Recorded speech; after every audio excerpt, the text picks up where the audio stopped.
My name is Michael Hennessy. I'm running for Oneida County Executive, and we're here today in regards to the issue of crime.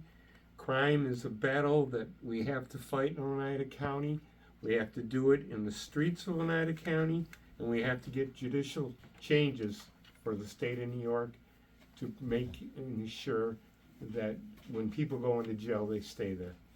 So with that, I'm going to turn it over to Jim Herchek, who's running for county legislator out of Rome. Thank you, Mike. Would you mind? We're going to need to just slide those over. Good morning. We got to be tough on crime. When it comes to crime, public perception sees it on the rise, while government reports here in New York say it is going down. Maybe it's due to a rash of sensational events in the area lately, especially the attacks on our local police in Rome that made news last week, and several unfortunate recent gun-related crimes. I believe it is very healthy to be critically skeptical of all things government. So I think it's wise to consider the possibility of some underreporting for political purposes may also be a factor. That's just healthy skepticism on my part. The truth usually is found somewhere in the middle, but the reality is many folks that I've been talking to in Rome are certainly very concerned right now. The public perceives trends of many political leaders growing more hostile to law enforcement while taking the side of criminals. Everywhere I go, most people of all political leanings say they want cashless bail repealed and judges given back the power to keep criminals behind bars and off the streets. I want to see elected leaders get much tougher on crime at all levels of government, local, state, and national. County leaders can take part in effectuating change by realigning strategy, cooperation policies, and funding with all county law enforcement agencies.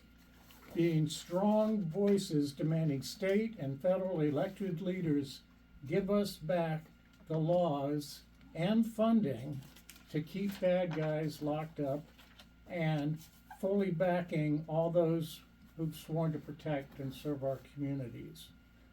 One example I would promote in the county is a federal government-backed program based on a community policing concept called the Weed and Seed Strategy.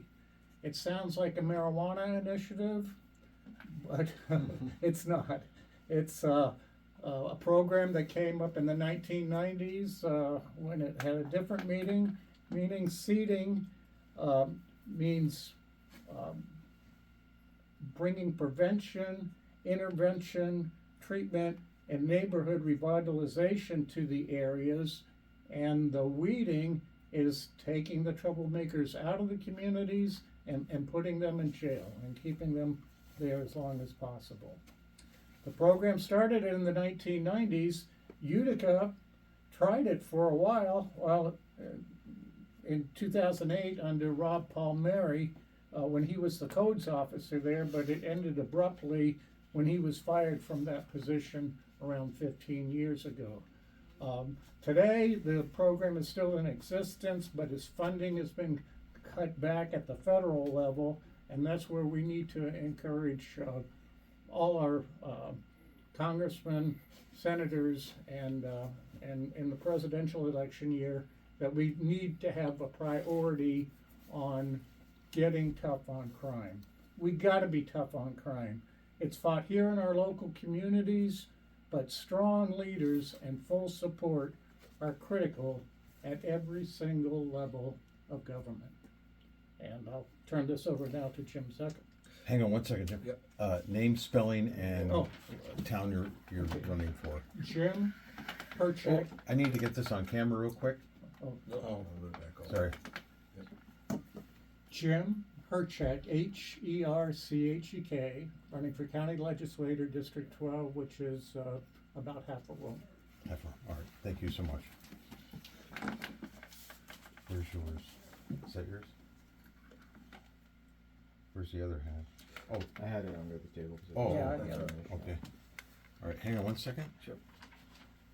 You all set? Mhm. I'm good. I'm good. Good morning. Thank everyone for being here to talk about a very important issue, which is public safety and crime.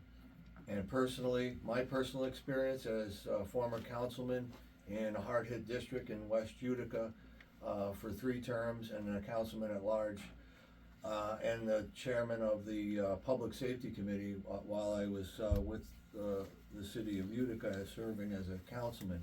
So I understand all of these issues and all of these problems, and the 3 of us are here today. We met about the crime issue and try to come up with specifics on how we would address it. And I'd like to talk about some of the ideas we were throwing around.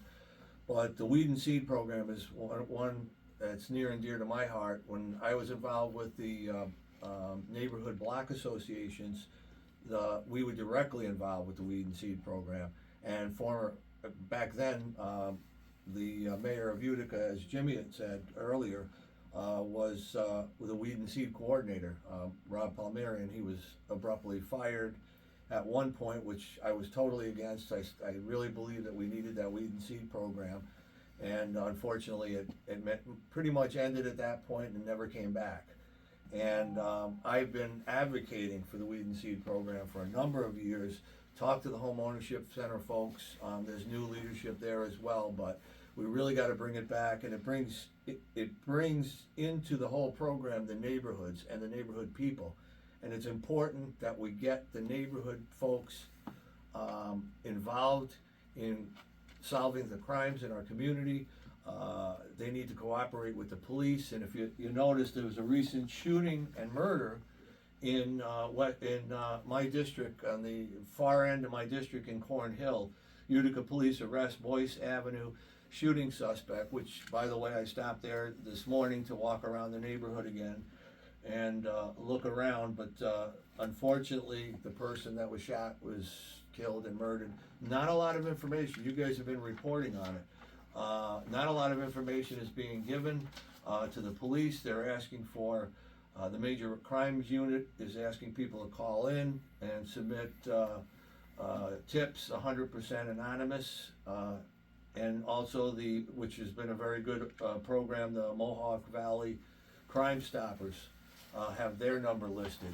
But we have to have a program that's going to bring in neighborhood folks and that they could trust both our police departments and some of the programs. And the neighborhood programs really are it. We've got to really build back some of our neighborhood block associations, not only in Utica, but in Rome, in Jim's district, and throughout the county, because this problem is countywide. Unfortunately, the gentleman that was killed was from Verona, and he was in Cornhill. You kind of wonder what the connection is there.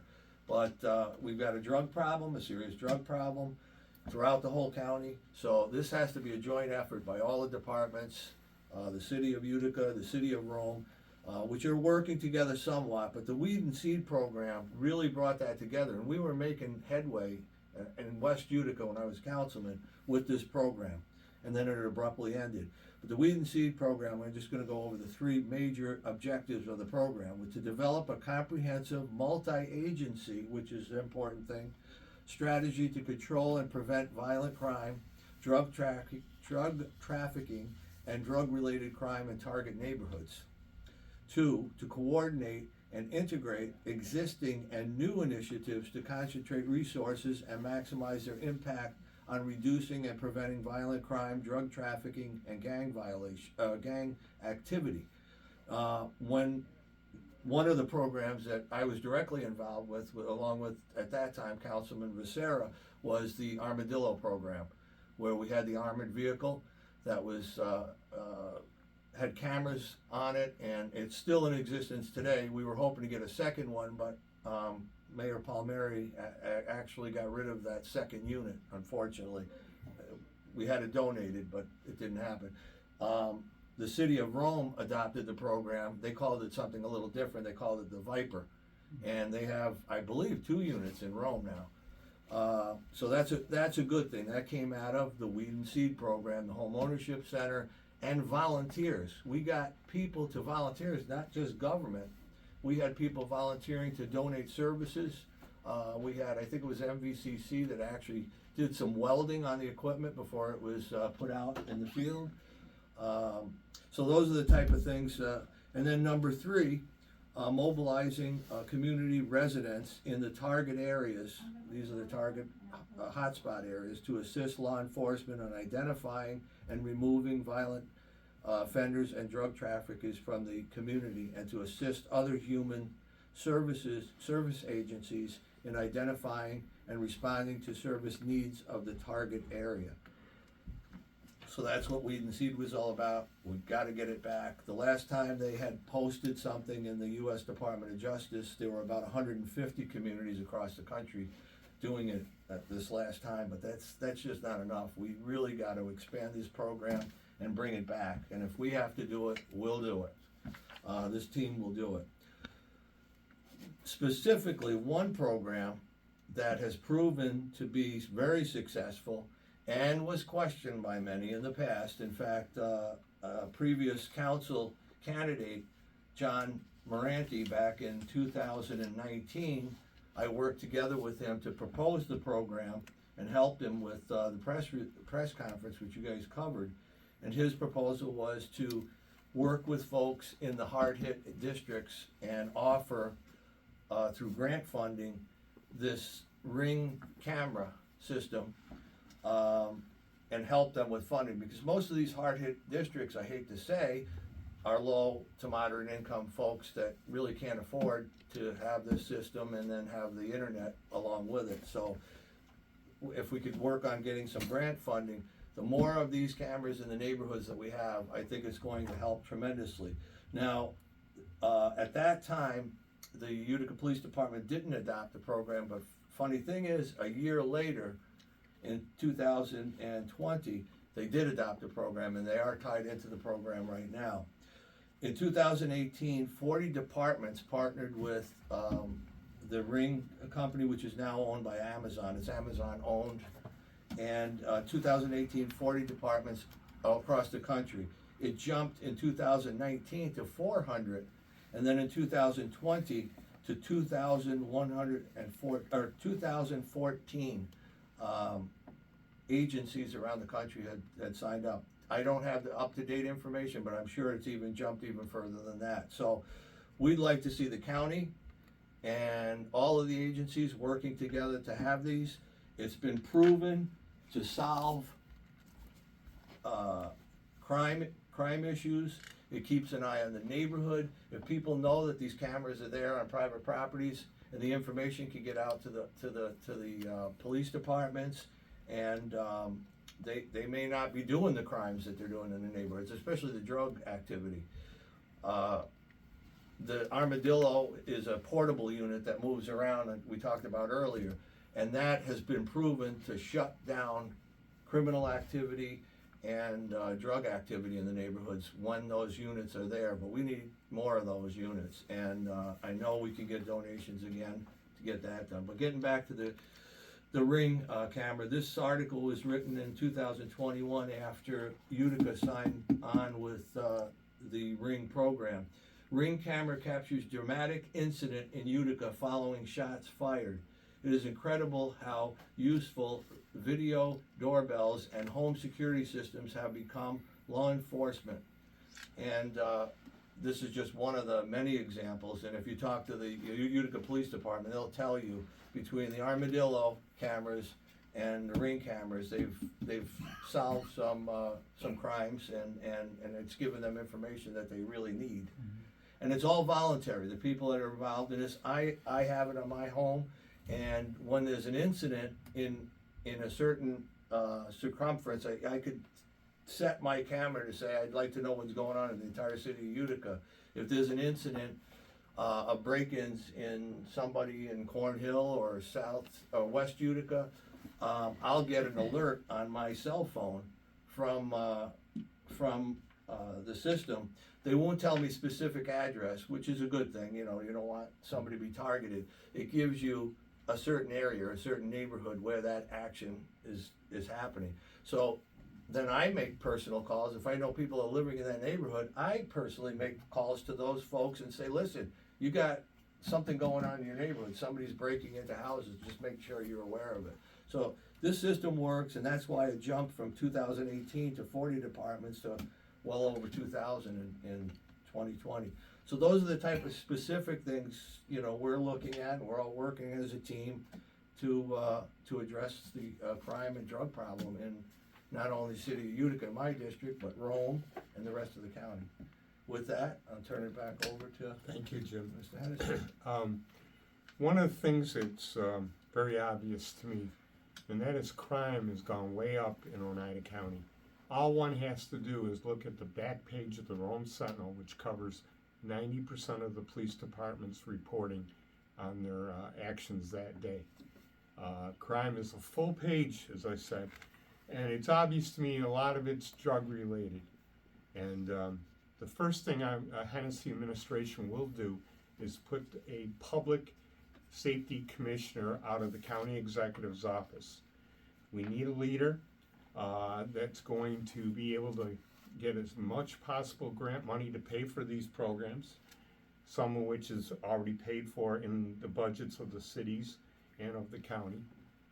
But we also have to have public safety commissioner to make sure that money is effectively used. And we also need to make sure the public commissioner is helping to fill vacancies. That's one of the biggest problems in the police forces. In Oneida County sheriffs, they're leaving to go to other county departments who are paying more money. They're going outside the area. They're going even into the cities of Utica and the city of Sherrill to work where they're getting paid more than the sheriff does. So we have to look at paying our sheriff's department more money and taking it from money that we're getting from the Oneida Indian Nation, for example, the $27 million we get on an annual basis to pay for this. If we're going to deal with crime, we have to deal with it with not a one arm behind our back effort. We have to fully put this together, consolidate our programs with local communities. That's why a public safety commissioner out of the county executive office would do for this county, making sure that we're all working together, that we're all fully funded, and we can make a major effort. Again, I don't see that effort right now. The sheriff has hard enough time getting enough people to work in the prison. We're finding that out now in the sheriff's department. Do you know on a nightly basis, on a weekend, there's only 2 cars the sheriff patrol has going out through the whole county, from Boonville to Waterville, from Sherrill to Utica, and that has to change. We have to put more people more police on the streets, and that will be the job of my public safety commissioner. Number 2, we will find every possible grant that can be used to fight crime in Oneida County. There's plenty of money out there, and state and federal money, to make that fight, and we need somebody to be on top of that and consolidate efforts throughout the county for police forces, and that's why I will name a public safety commissioner to handle that part of the job. Number 3, Oneida County already really has the money. It's budgeted.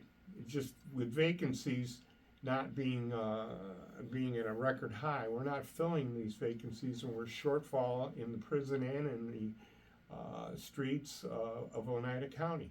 We have to provide better public safety. Fourthly, we're going to have the Public Safety Commission work with all the local police organizations in Oneida County, from the town of New Hartford to the city of Rome to the city of Utica to Sherrill, to work on a drug task force and re-energize what we're currently doing and put more people behind it and more money behind it. Drugs are the path towards crime in this community. More drugs, the more crime, and we have to start to get the state to do their job. We're getting a lot of drugs flowing up Route 81 and cutting off on Route 26 into our area from the south. We have to strengthen our state border with more police looking for people bringing in drugs into this area and other areas of upstate New York.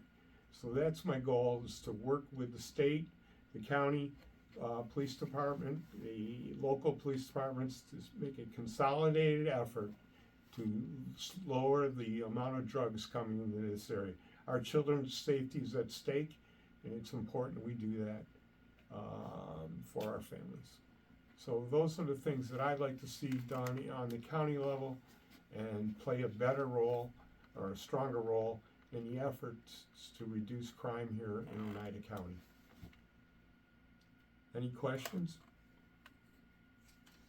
Yeah, I listened to you talk about this, and it sounds, all I can see are dollar signs flying out the door. So how, with a 0% tax hike for the county, how can you justify the two things together? Well, first of all, we're getting more and more money from sales taxes. He might not be raising property taxes, but he's getting more money in an inflationary period of time where we're generating more sales. Gasoline sales have gone up price-wise. So he gets more and more money at this current sales tax rate, which is one of the highest in upstate New York. So there's plenty of money in the budgets reallocating the funds and using it on greater priorities than some of the priorities he has. So I think it's just re-energizing our efforts and reallocating our proceeds into areas of great concern. So the 0% tax hike, It's not zero tax hike is only on the property tax. We're paying more and more money through sales taxes. You know, you go to a store, you go to a gas station, you go to a restaurant, you're paying at a high price because food costs have gone up, gasoline costs go up, the revenues increase. So it's important that the budget's at $529 million. It was $499 last year. Where are these new revenues coming from? You're saying he's not raising taxes? Yes, he's getting more and more sales tax revenues. We can use that.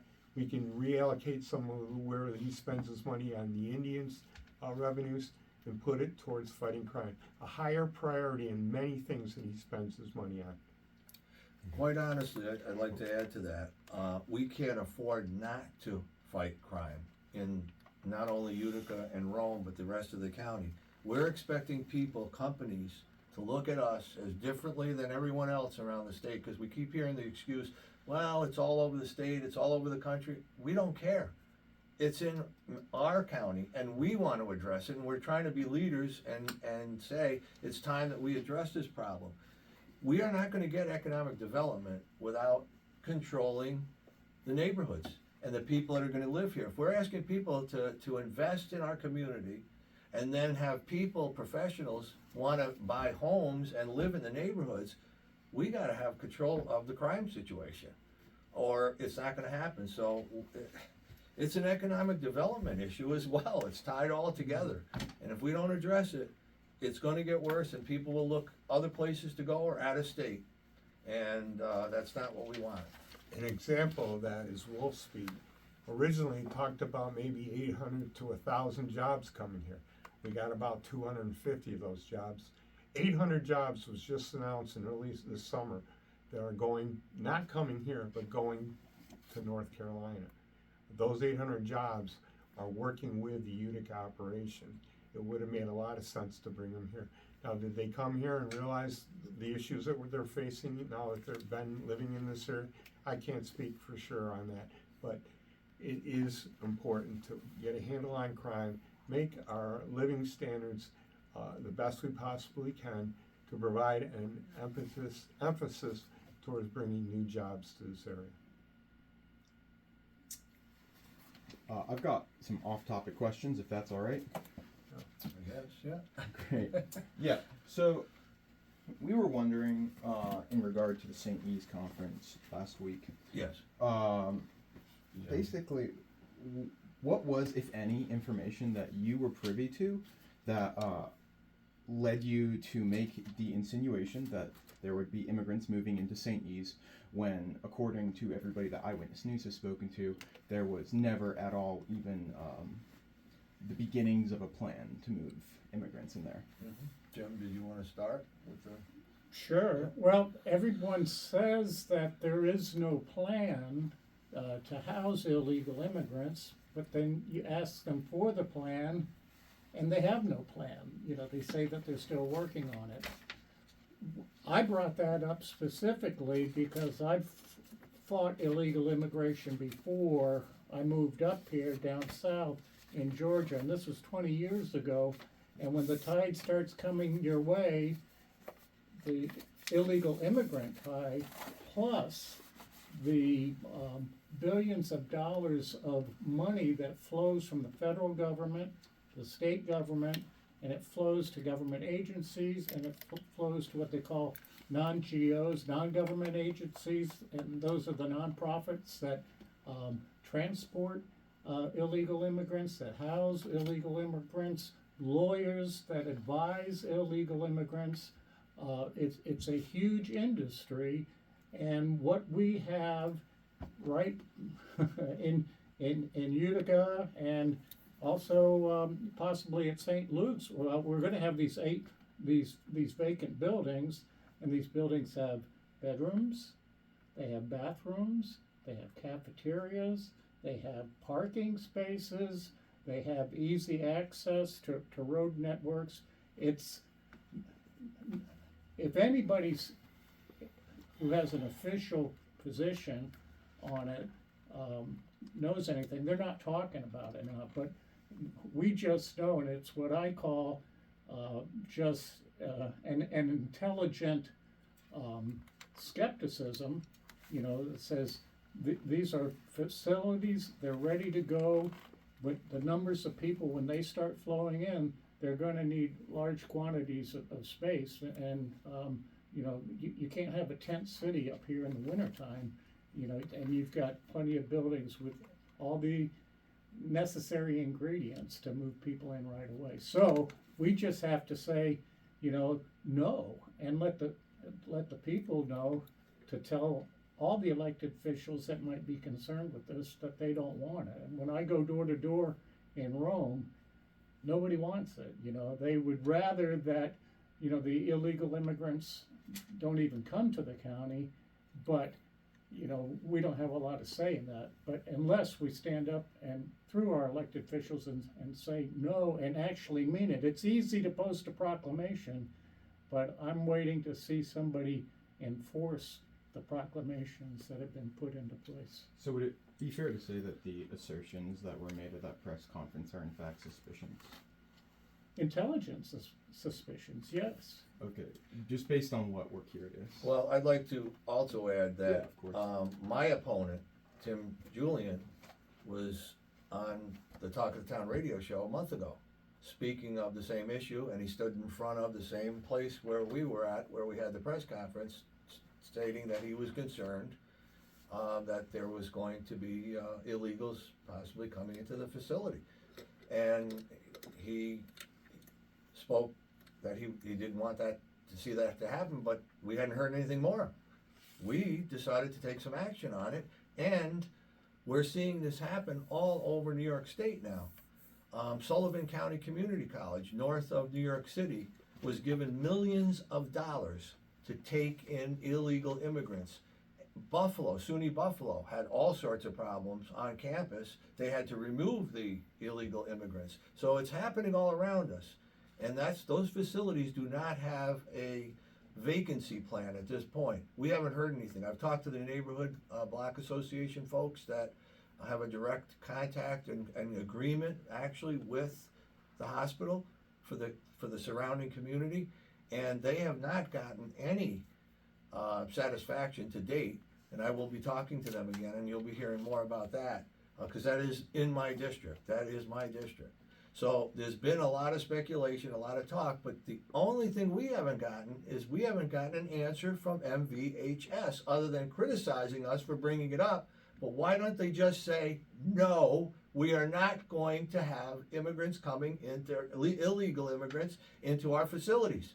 That statement was not made to the newspaper. I don't know what they said to you folks, but we want a clear-cut answer. No, we are not doing it. Pacenti, the county executive, has got the orders now saying, so this is more than speculation. Why would he put out both orders, one for the illegal immigrants and now a second one for homeless from coming into the county?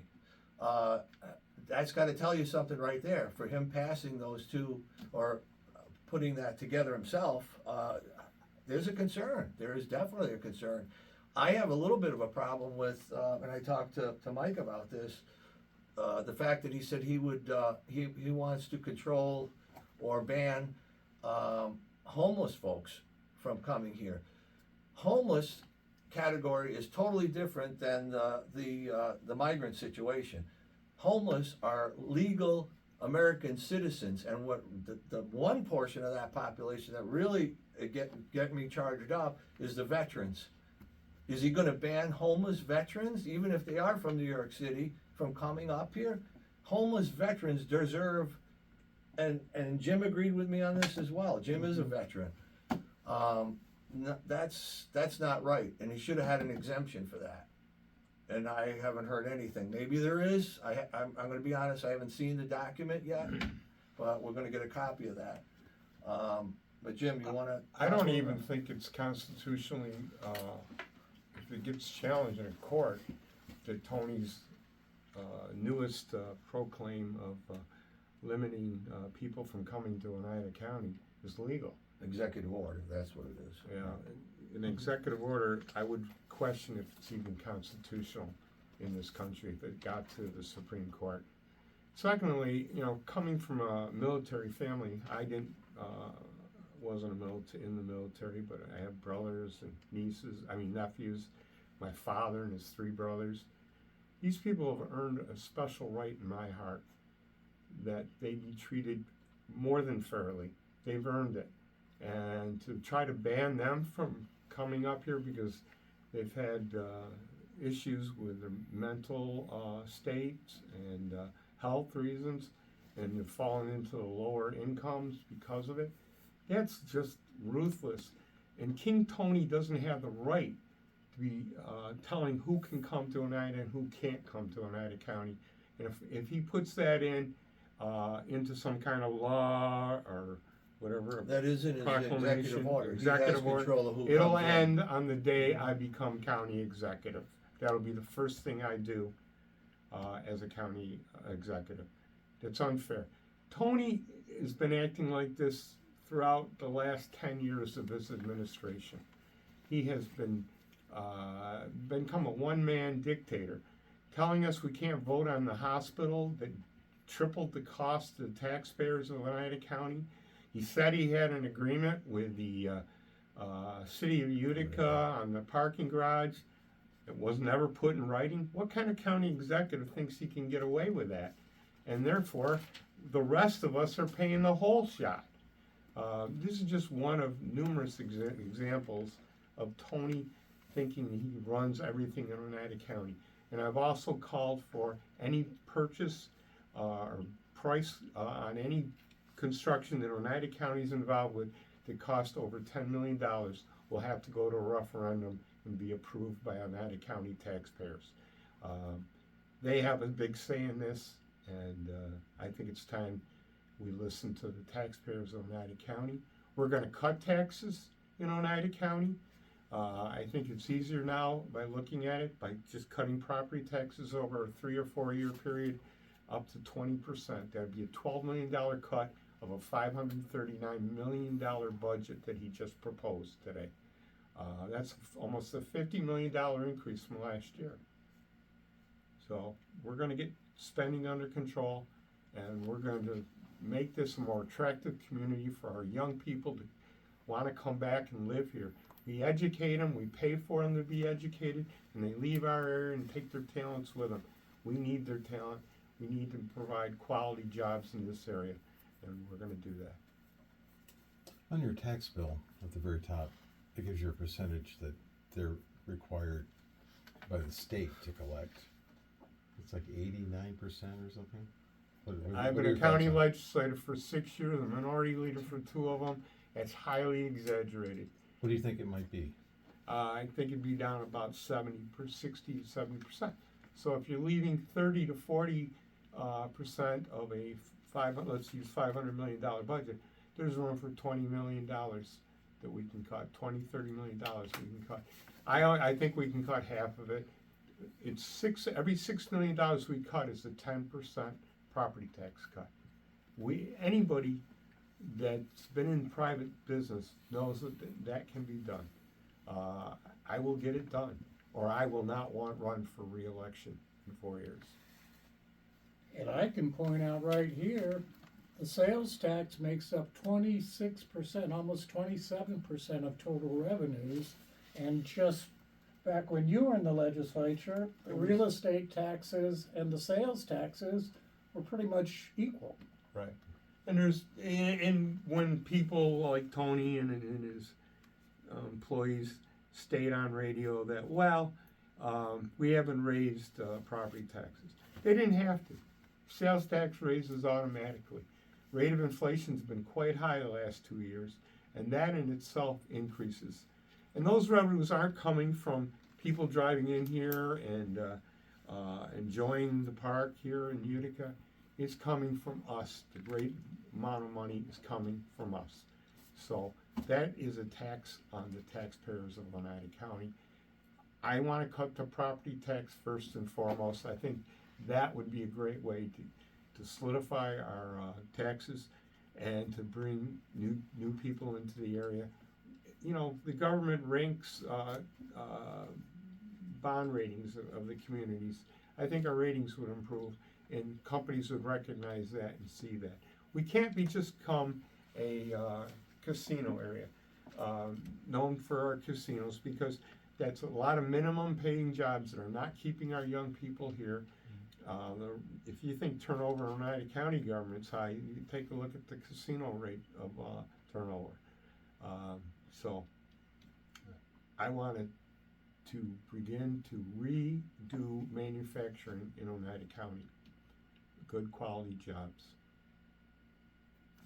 Did you have any other questions? You said okay. Jake, do you have any questions? No, I think I'm good. I appreciate everything you guys are doing. Thank you. You haven't asked a question. No, they were good questions. He's waiting for us to leave. Your comments were good. I guess the only question I have is, again, I know you would be saying that there's money available there in the budget if you were a county executive and you were in the legislature. It's about priorities and redirecting. What do you believe that the county executive or the legislature isn't doing enough of right now that they could be doing as far as where they're allocating funds? Well, I think crime. The issue Well, no, we're they're hearing. where out what? Well, they can where else allocate they more redirect it? money to getting sheriffs on the police force, working, getting paid well, and hiring more people so we have more than one patrol, 2 patrols covering the entire county on weekends. I think that's a dangerous situation. I went on one of those patrols. Anybody can ask to go on a nightly patrol. I think one of the media groups should. And you'll see that, you know, we pulled over a guy that was DWI. It was in the middle of between Blossdale and Camden, and we had to bring him to the Camden Police Department, and the arresting officer cannot do the DWI test. No.